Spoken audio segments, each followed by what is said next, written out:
Hello， 大家好。今日咧買到一件好靚又新鮮嘅五花肉，一於咧整翻個紅燒肉嚟食下先。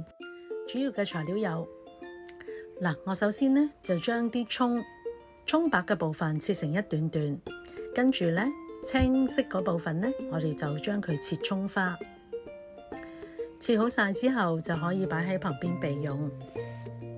嗱，睇下我洗乾淨咗呢件五花肉。哇！你睇下層次分明，係咪好靚呢？買到新鮮咁靚嘅五花肉就最理想嘅，因為咧連出水咧嘅步驟都唔需要做，因為係新鮮肉啊嘛。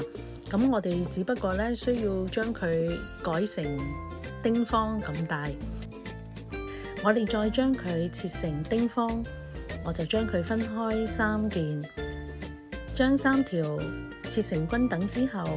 跟住就再將佢切成一件件啦。我咧就中意咧將佢切大件啲，因為煮完之後咧就會縮到好細噶啦，千祈唔好切得太細嘅。我哋就係咁樣，每一件都係4方形咁樣樣就最理想啦。將啲豬肉切好晒之後就擺喺旁邊備用。我哋燒熱油鑊，我哋只需要咧唔需要加油，白鑊咁樣樣，將啲豬肉咧擺入去，然後跟住咧就幾邊咁樣樣煎熟佢。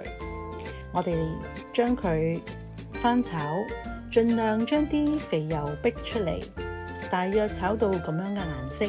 然後跟住我哋就放入薑片同埋葱白嘅部分，然後跟住再將佢翻炒下。我哋炒香咗佢之後，跟住喺呢個時候，我哋就可以灒一啲紹興酒入去，辟下佢嗰啲少少嘅腥味。跟住呢，我哋就可以加入一啲調味料啦。其實調味料好簡單，我哋呢只係加一啲頭抽，大約2湯匙，跟住就加老抽，大約係3湯匙。我哋將佢炒勻，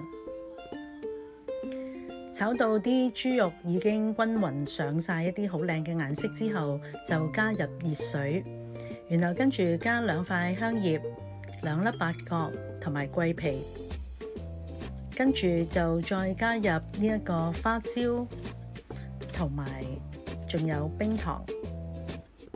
我哋啲糖嘅份量咧，最好咧就唔好一次過加得太重手。我而家淨係加2粒，跟住我哋就慢火燜煮佢1個鐘。燜完之後，跟住咧就試味，大火收汁。如果味道唔啱嘅，我哋就酌量再加多少少糖落去做調味。收翻緊個汁之後咧，咁就完成噶啦。哇！呢個又腍又香又滑嘅紅燒肉真係好好味同好好餸飯噶，你一定要試下。最重要梗係幫我手分享俾多啲嘅朋友，一齊追蹤我專頁啦。多謝你哋支持，拜拜。